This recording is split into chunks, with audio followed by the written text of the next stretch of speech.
ਨਮਸਕਾਰ India news Punjab ਦੇਖ ਰਹੇ तमाम ਦਰਸ਼ਕਾਂ ਦਾ ਸਵਾਗਤ ਹੈ। ਮੈਂ ਨਵੀਨ ਕੁਮਾਰ।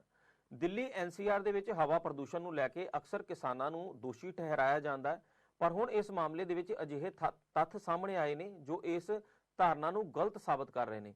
ਕੇਂਦਰੀ ਖੇਤੀਬਾੜੀ ਮੰਤਰੀ ਸ਼ਿਵਰਾਜ ਸਿੰਘ ਚੌਹਾਨ ਨੇ ਰਾਜ ਸਭਾ ਦੇ ਵਿੱਚ ਸਵਾਲਾਂ ਦੇ ਜਵਾਬ ਦਿੰਦਿਆਂ ਸਪਸ਼ਟ ਕਰ ਦਿੱਤਾ ਹੈ ਕਿ ਦਿੱਲੀ ਐਨਸੀਆਰ ਦੇ ਵਿੱਚ ਪ੍ਰਦੂਸ਼ਣ ਦਾ ਕਾਰਨ ਸਿਰਫ ਪਰਾਲੀ ਅਤੇ ਕਿਸਾਨ ਨਹੀਂ ਹਨ। ਜਦੋਂ ਵੀ ਦਿੱਲੀ ਦੇ ਵਿੱਚ ਪ੍ਰਦੂਸ਼ਣ ਵੱਧਦਾ ਹੈ ਤਾਂ ਕਿਸਾਨਾਂ ਨੂੰ ਦੋਸ਼ੀ ਠਹਿਰਾਇਆ ਜਾਂਦਾ ਹੈ, ਪਰ ਹੁਣ ਵਿਗਿਆਨਕ ਰੂਪ ਦੇ ਵਿੱਚ ਸਾਬਤ ਹੋ ਚੁੱਕਾ ਹੈ ਕਿ ਸਰਦੀਆਂ ਦੇ ਵਿੱਚ ਵੀ ਦਿੱਲੀ ਐਨਸੀਆਰ ਦੇ ਵਿੱਚ ਪ੍ਰਦੂਸ਼ਣ ਦੇ ਵਿੱਚ ਪਰਾਲੀ ਦਾ ਯੋਗਦਾਨ 5% ਤੋਂ ਜ਼ਿਆਦਾ ਨਹੀਂ ਹੈ।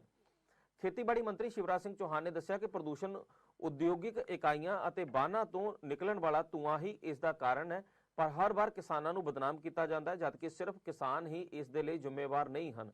ਕੇਂਦਰੀ ਖੇਤੀਬਾੜੀ ਮੰਤਰੀ ਸ਼ਿਵਰਾਜ ਸਿੰਘ ਚੌਹਾਨ ਨੇ ਕਿਹਾ ਕਿ ਪਰਾਲੀ ਸਾੜਨ ਦੇ ਨਾਲ ਮਿੱਤਰ ਕੀਟ ਜਿਹੜੇ ਨੇ, ਪੌਸ਼ਟਿਕ ਤੱਤ, ਜੈਵਿਕ ਕਾਰਬਨ ਨਸ਼ਟ ਹੋ ਜਾਂਦੇ ਨੇ ਔਰ ਮਿੱਟੀ ਦੀ ਉਪਜਾਊ ਸ਼ਕਤੀ ਜਿਹੜੀ ਆ ਉਹ ਘਟ ਜਾਂਦੀ ਹੈ। ਪ੍ਰਦੂਸ਼ਣ ਵੀ ਵੱਧਦਾ। ਇਸ ਦੇ ਲਈ ਸਰਕਾਰ ਨੇ ਫਸਲੀ ਰਹਿੰਦ ਖੂੰਹਦ ਪ੍ਰਬੰਧਨ ਜਾਨੀ ਕਿ CRM योजना के तहत किसानों को पराली प्रबंधन मशीनों के 50% तो 80% की सबसिडी दी है। इस योजना के प्रभावशाली ढंग के लागू होने कारण पंजाब और हरियाणा के पराली साड़न दी लगातार घटनावां दे विच गिरावट आ रही है। सरकार हुण पराली नूं बोझ तो वरदान दे वल बदलण दे लई काम कर रही है। होर शिवराज सिंह चौहान ने की कहा, तुहानूं सुणांदे हां।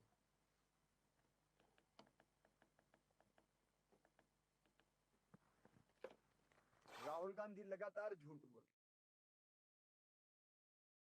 बार बार बोल रहे,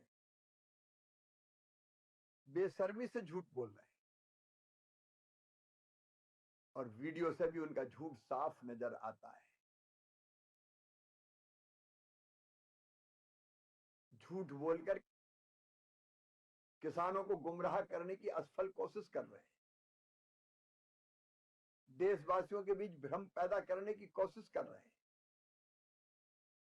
लेकिन मैं पूरे दावे के साथ कहता हूं, भारत और अमेरिका के बीच जो समझौता हुआ है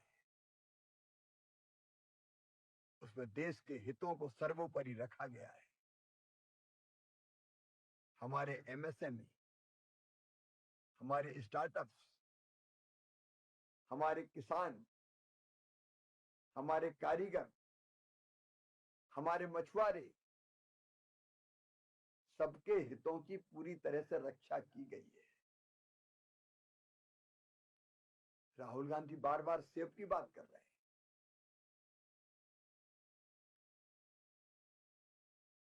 5,50,000 मीट्रिक टन सेब हम आयात करते हैं, उसमें से सीमित बहुत छोटा कोटा, और वो भी किन शर्तों पर? न्यूनतम आयात मूल्य 80 रुपया किलो और उस पर 25 रुपया प्रति किलो शुल्क, मतलब लैंडिंग कास्ट ही 105 रुपया है। फिर किसानों का हित कैसे? अखरोट के मामले में भी लगातार गुमराह करने की कोशिश हो रही है। पहले से ही भारत 60,000 मीट्रिक टन अखरोट आयात करता रहा है, उसमें से केवल 13,000 का कोटा, सीमित कोटा दिया गया है। इससे किसानों का अहित कैसे होगा? सोयाबीन और मक्का, कॉर्न पर कोई भी रियायत नहीं दी गई है। राहुल गांधी का यह दावा कि कांग्रेस की सरकार के समय आयात के दरवाजे बंद कर दिए गए थे, पूरी तरह से झूठ है। कांग्रेस शासन के दौरान भी 20 अरब डॉलर के कृषि उत्पादों का आयात होता था। डेयरी उत्पाद भी आयात किए जाते थे। देश को जब जरूरत होती है, जिस चीज की कमी होती है, आयात किया जाता है। राहुल गांधी को देश को यह बताना चाहिए कि वो बेशर्मी से कब तक झूठ बोलते रहेंगे। किसानों को गुमराह करने की कब तक कोशिश करते रहेंगे?